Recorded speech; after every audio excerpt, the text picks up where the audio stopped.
Okay guys, today we're going to focus on writing equations in point-slope form. Here's our formula right here. Y minus y1 equal m, which represents our slope, times x minus x sub 1. So in each part of the equation, the m always represents your slope, and the point is always your x1 and your y1. So we're going to take the information that we have now, which is our formula, and follow the directions. The directions for this example will ask you to write the point-slope form of the equation of the line through the given points. So in order to write an equation in point-slope form, there are two things that we need. We need the slope and we need the point that's on the line. So here they've given us a pair of points, or two pairs of points. Our 5, -3, and our -4, 2. So in order to write this equation in point-slope form, we see that we have points, but we do not have a slope. So from last week's lesson, we're going to take these two pairs of points and find our slope. So to do that, we'll use the slope formula, which is m equal y2 minus y1 over x2 minus x1.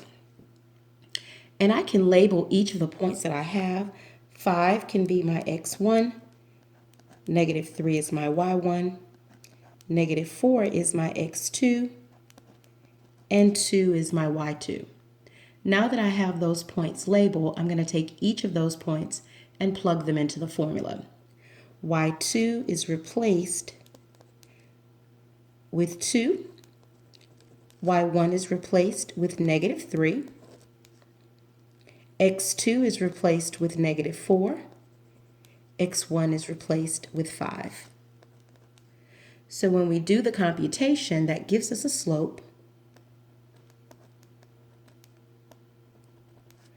of -5/9.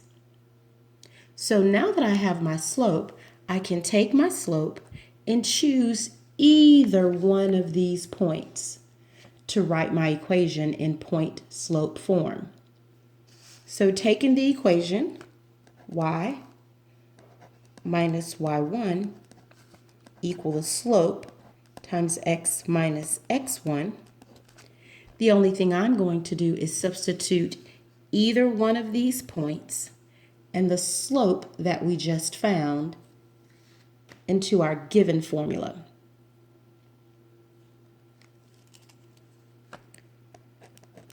So taking the first point, my y1 is -3. Our slope that we just found is -5/9. And our x1 is 5. Well, in math, we never leave the double signs together, so these two signs become a positive, so my final answer is y plus 3 equal -5/9 times x minus 5. So using the first point, this gives me my equation in point-slope form.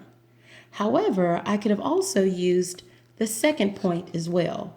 If we desired to use the second point, we would take our given slope and take that information and plug it in for our x1, y1. And it'll look like this.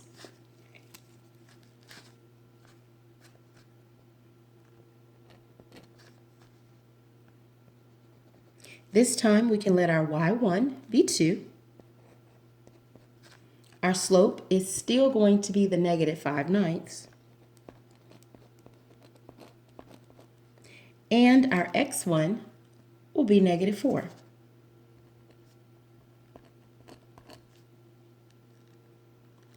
Again, taking care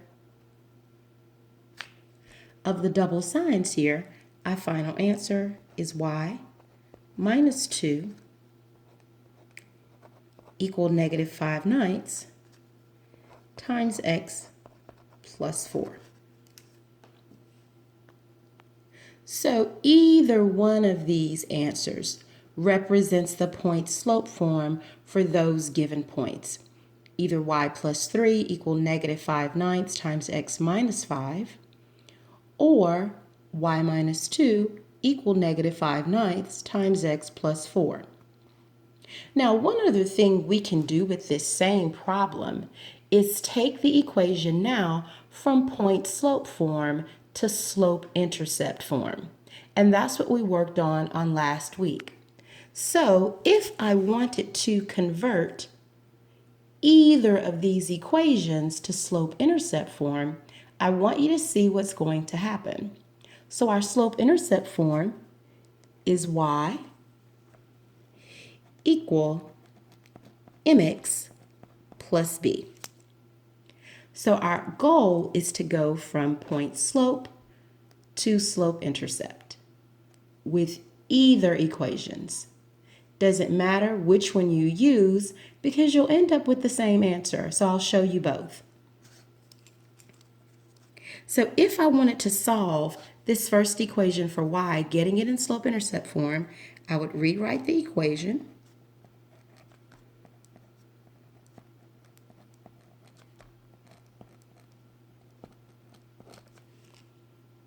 But this time, I'm going to get it in slope-intercept form by solving for y. So the first thing I'm going to do is distribute my slope, or my negative 5/9. When I do that, we'll get y plus 3 equal negative 5/9 x plus 25/9. Well, again, it's still not in slope-intercept form yet because I need to get this 3 away from the y. Because the 3 is being added to the y, to remove it, we'll subtract 3 from both sides. Again, of course, we can only combine like terms, so the 3's will cancel. The y is now on a side by itself. My negative 5/9 x will come down. And now I need to take care of this 25/9 minus 3. So you can go over to the calculator and you can watch me plug in 25/9 minus 3, and that gives me negative 2/9.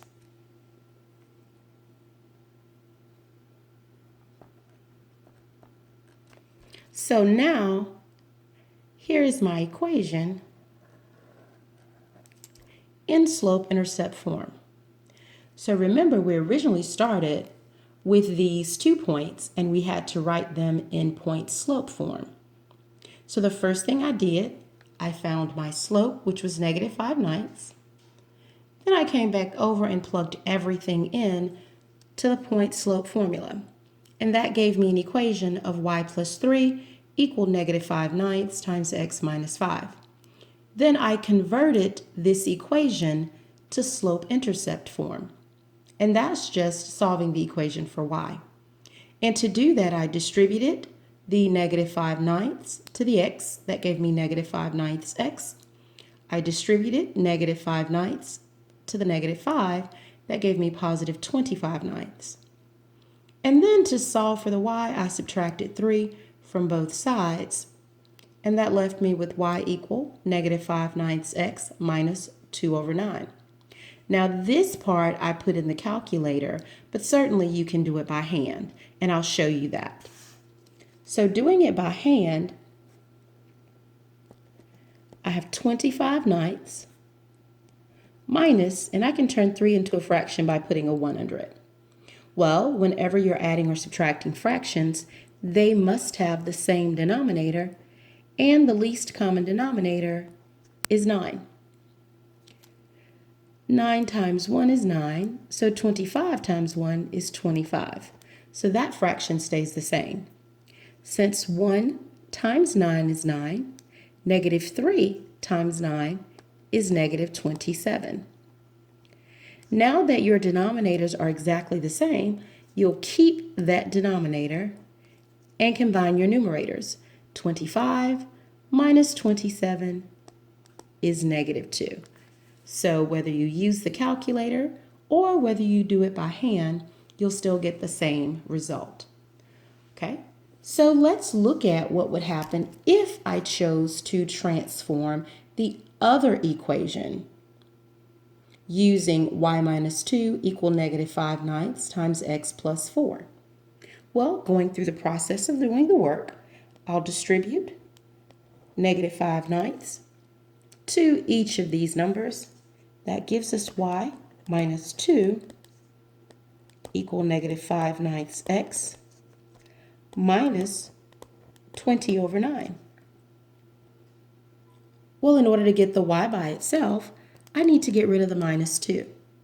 And to do that, I'll do its opposite or its inverse, which is add 2 to both sides. The 2's will cancel. The y is now by itself. The negative 5/9 x will come down. And in my calculator, I'm going to take negative 20/9 plus 2, and you'll see the result again is going to be negative 2/9.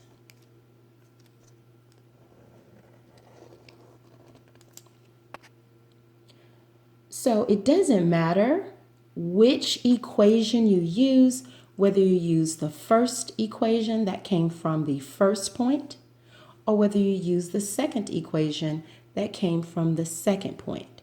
When we're transforming these to slope-intercept form, our result is going to be exactly the same. So this was number 1 from your practice problems. I want to give you an example to work. So here's your example to try. So you're going to take these 2 points, 6, 5, and 7, 8. And I want you to do the same exact thing that we did in the previous example. I want you to write the equation in point-slope form and then convert that equation to slope-intercept form. I'll pause the video here for a moment for you to do that, and then I'll come back and show the work and have the results.